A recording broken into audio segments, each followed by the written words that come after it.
Hello and welcome. Today I want to talk about something that I'm actually pretty embarrassed about. And it's that we got ripped off when we hired a moving company to move us from Washington State to Arizona. And the reason that I'm embarrassed about it is because I thought that I had done all the proper research to prevent this from happening. And it still happened. So I've shared this story with close friends, and many of them told me similar stories about what happened to them when they moved. So what I've learned is this is extremely common, and the moving industry is just the shadiest industry that I've ever dealt with. So I think it's important to share this information with everybody so you don't make the same mistakes I did. Now, in a moment, I will tell you the entire story, but first I'd like to just share with you my advice and what I'm going to do personally if I move again. And so what I will do is I will rent a U-Haul and I will move it myself. So I'll rent a U-Haul, I will hire a local moving company to help come load everything onto the truck. Then I will personally drive it wherever it needs to go. And then I will hire another local moving company there that will come out and help me unload the truck. And by doing that, if I had done that in the first place, I would have saved myself a ton of time and hassle and headache, plus well over $10,000. But the reason that I really like it, doing it that way, is that your possessions are always in your sight. So nothing's going to go missing, which it did for us. If anything gets broken, you know why and how. Also, you really don't have any skin in the game, so if you need to change your plans, you can do that. And what I mean by that is, let's say you hired a company to come help you fill the truck. If those guys show up and you immediately get a gut feeling like this doesn't feel right, and these are not people that I want to let into my house, at that point you can change your mind and you can just say, never mind. And you may be out a small deposit, but it won't be anything major, not thousands of dollars like we lost. You could change your mind and it might affect your timeline just a little bit, but you could have another company out there really fast to do the job. So that is exactly what happened to us, but with the guys that actually delivered our stuff to our house. That's where I got that gut feeling like these guys are shady, and I don't want to profile people, but it was right. I should have listened to it. Everything really went sideways at that point. But because I had hired a full service moving company, by that point, like, I've paid a ton of money. This stuff is in a truck outside my house. I can't send it back. There's nowhere for it to go. They charged me $2,000 because they had to take it off the truck and put it in a U-Haul. Like, everything's wrong. And basically at that point, you don't have much recourse and you just want it off the truck and in your house and for them to go away. So that was the situation that I got put into. And you won't get into that situation if you just hire a local company to come unload it, right? You can still change your mind and none of that would happen. So that is how I will do my moving from now on. And that's what I recommend to you as well. But if you still want to hire a full service moving company, then let's talk about it. Let's go over what happened to me and so that it doesn't happen to you too. So if you are investigating moving companies to pick the right one, you're going to find a bunch of stuff online that there are lists that tell you the things that you are supposed to ask and know about the moving company in order to pick the right one. Now, I found those and I did all those steps. The problem is, if you are asking those questions of the moving company, they can, and in my case they did, just completely lie about it. So one of the big ones is, are they a broker? Because you don't want a broker. What a broker is somebody who just takes the money and then they pass off the moving service to other companies. They don't care who they are. So that's one of the questions that you're supposed to find out, and they assured me that they weren't a broker, and then in the long run I found out that really they are. Once things went wrong, it became apparent that they had no idea who they'd sent to my house to deliver my stuff. So the problem with that is they can and will lie. So you have to do as much of that investigation yourself. So you can get on Better Business Bureau and do all that research. As far as their reviews go, you got to make sure that those are in a public place where you can actually write reviews. That wasn't the case for me, and I'll talk more about that. You need to find out that if they have insurance, and that's something that you can actually look up online and make sure that's all current. You need to do all that. But what is actually told to you by the company may not be true. And the person that's telling it to you, they're just a salesperson and they may not even know the truth either. So in my case, the first person that I talked to was this girl that was just super nice, helpful, and I really liked her. And that, unfortunate for me, I guess. I requested information about the company. She was the one that responded. I asked all the questions that I'm supposed to ask, and I asked them over the phone. I emailed her and I texted her, and she was always super, super responsive and helpful. And it's one of the main reasons that I actually decided to go with that company. However, that super nice, helpful person disappears as soon as they take your stuff. And what I mean by that is it's not that they're no longer helpful, they get disconnected from you completely. So I was unable to reach her after they picked up my stuff. So that is very possible to happen to you as well. And I don't know if they're just not supposed to talk to you anymore at that point, or if they actually disconnect those numbers and email contacts. I don't know how it works, but the point is, once a company picks up your stuff, they know they've got you. And at that point, like for me, I could never contact that company again. I never got that girl again. And I couldn't get the company on the phone to resolve help with anything after that. So watch out there. Another one of the recommendations that you're going to come across is to, of course, check the reviews on the company, which I did. They had a whole bunch of reviews, but they were through something that I was unfamiliar with. And I'm going to say something like Trustpilot, or it was something like that. And what I learned later, when I actually went back to write a review, is that I couldn't make one. Whatever I wrote had to go through some approval process, which is likely that company, and they just wouldn't approve it, so I couldn't write a negative review. So make sure that whatever reviews that you're looking at, make sure that they're in a public place that you could also write a review, whether that's Google or Yelp or someplace legit, because whatever I was looking at turned out not to be. Another thing to be aware of is that the price is likely to go up at every step of the way if you're dealing with one of these shady companies like I did. When they came to pick it up, the price went up. When they dropped it off, it went up a ton. And there's different reasons for that, so let's talk about those.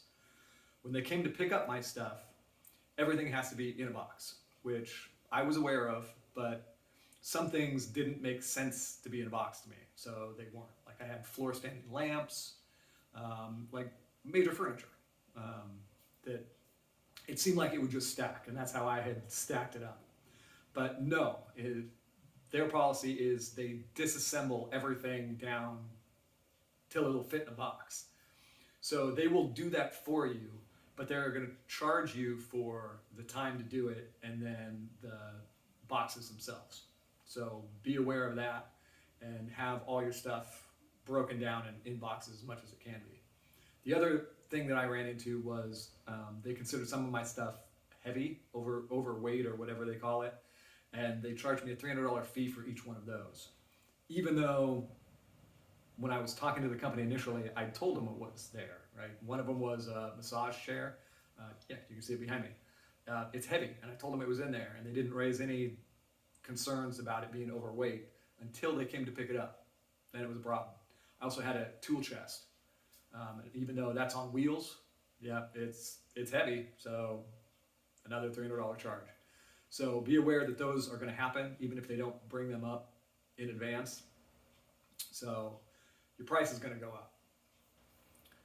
All right, so they've taken your stuff away. You've moved on to delivery. So this is where my experience really went sideways.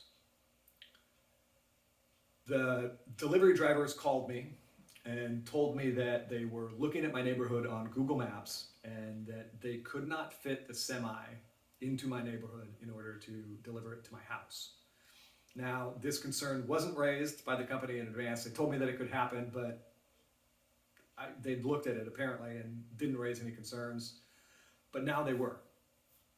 So I resisted it because for me, it was a $2,000 charge for them to take it off the semi onto a U-Haul in order to bring it to my house. And so I, gave some resistance to that, but he assured me, no, there's no way I'm getting in there. Now, I'd only lived in my house for a day, so I didn't know otherwise, and I guess assumed that he's the expert. If it can't get here, it can't get here. If this happens to you, my recommendation is this. Go to your neighbors and ask them if they've seen semis or trucks in your neighborhood doing this thing before. I wish I had thought of that at the time, because now that I've lived in my house for a year, I have seen other semis in our neighborhood. I've even seen them turn around in the very cul-de-sac that he told me that it was impossible to do. So if you go talk to your neighbors and they tell you that it can and has been done, at least you can respond with that and maybe they'll change their mind. But for me, I didn't think of it and it cost me $2,000. All right, so your stuff has finally arrived at your house.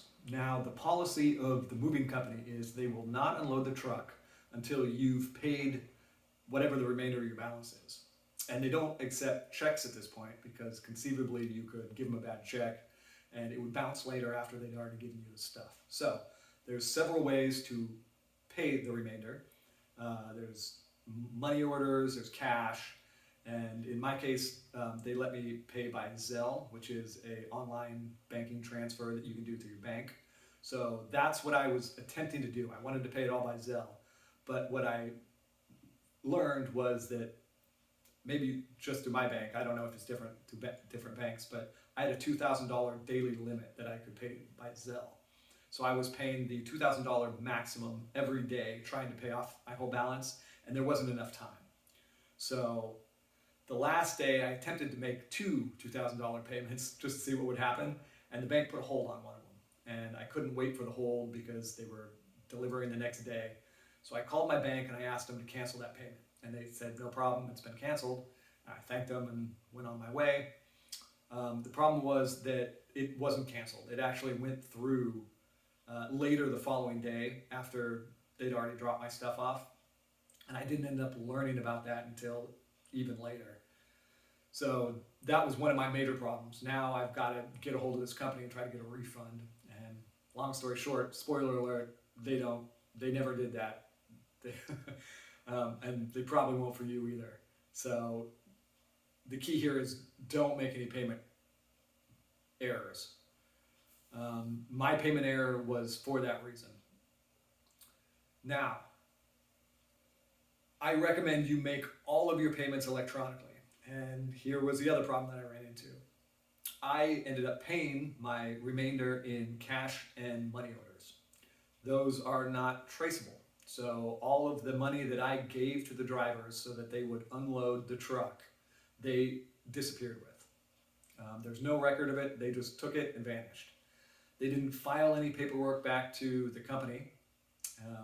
This is something I brought up earlier. Like, I asked the company, are you brokers? And they assured me that they were not. However, once I had a problem, it became very apparent that they had no idea who they'd sent to my house.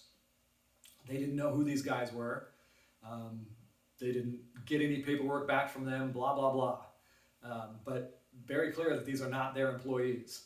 So they straight up lied about that one. And when I confronted them on the phone, it was dead silent. Right? She was not going to respond to that at all. So on we go. I should have known better, and I kind of did, about giving them cash, but I didn't care because, like I also said, I just wanted them to go away. I wanted them to get the stuff off the truck and go away. And I really thought that I had done the math properly because I didn't know about that extra Zelle payment. That's what really hosed me. If that hadn't been the case and I had paid it correctly and those guys had stole the money, then it wouldn't matter at all to me. And I knew that at the time. Like, even if they steal this money, it doesn't matter because it's not my problem. Well, that overpayment of $2,000 made it my problem. And so it's why you have to be really careful in this situation, and why I recommend making all your payments electronically so that they're trackable. So I pay them by check and money order. That just vanishes completely. But, right, they know, because we're doing this before they can even unload the truck, they know they're stealing that money. And they are in a huge hurry to just get the stuff off the truck and disappear. So they start unloading, they are just shoving it into my garage from back to front as fast as they can. Now, the moving company told me that they would put it in the rooms where it belonged. And I talked to this guy about it, and he says, absolutely not. They do not do that, assures me. He's very clear. I am not, misconstruing this. He tells me, no, we do not do that. He says they do that only for the furniture that they have to reassemble, but not boxes. Boxes are going right where we're putting them. Now, at this point, I am attempting to contact the moving company so that we can straighten this out, because I'm positive they told me otherwise. But like I said earlier, you cannot contact the moving company anymore. Once they've got your stuff, they stop responding to pretty much everything. So I can't get them on the phone. I can't straighten this out. The moving guys just unload it as fast as they can, and they vanish. So I've got a garage full of stuff that's supposed to be in the rooms that now I have to move. That was one of the reasons that I did a full service moving agency in the first place, and it just didn't happen. Not only that, but the money vanished, right? Several days later, when I realized that I'd made an extra $2,000 payment and I contact the moving company, that's when I start to learn that they don't know who these guys are. They're like, we have to wait until that paperwork gets filed back to us, and that takes months usually. So I had to deal with them for many months, back and forth. If I could even get a hold of them, if they would respond. It was just a absolutely terrible experience that, put me on edge for a long time. But long story short, they never get paperwork according to them. They can and will not refund me because there's no record of what I physically gave to these drivers, even though the policy is they won't unload the truck until they're paid in full. So clearly I paid in full because I got my stuff. But no, because there's no record of that, because they didn't file the paperwork, I can't be reimbursed. That's where my whole story stops. I just lost this one.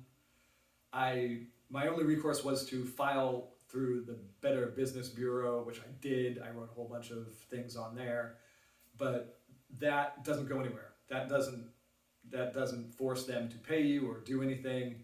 I just write a bad review, basically. The company writes a response that says, we did everything we could, and that's all there is to it, right? There's no resolution, there's no refunds, there's nothing there. So that's what happened to me. So those are my recommendations to you. I really hope you don't experience anything like this, but unfortunately, because of the people that I've talked to about it, it seems very common. So just be really, really careful here. It's all about finding a trustworthy company. And even if it costs you more, you're better off, because the price is going to go up every step of the way like it did for me anyway. And it's going to be comparable, or in my case, it was more, even if I don't take into account the money that I overpaid. That was, I guess, my fault. Oops. Like, if we ignore that, I still paid more than more legitimate companies told me it would cost up front. So I really hope that helped you. If it did, hit the like and subscribe buttons. That would help me. Thank you so much.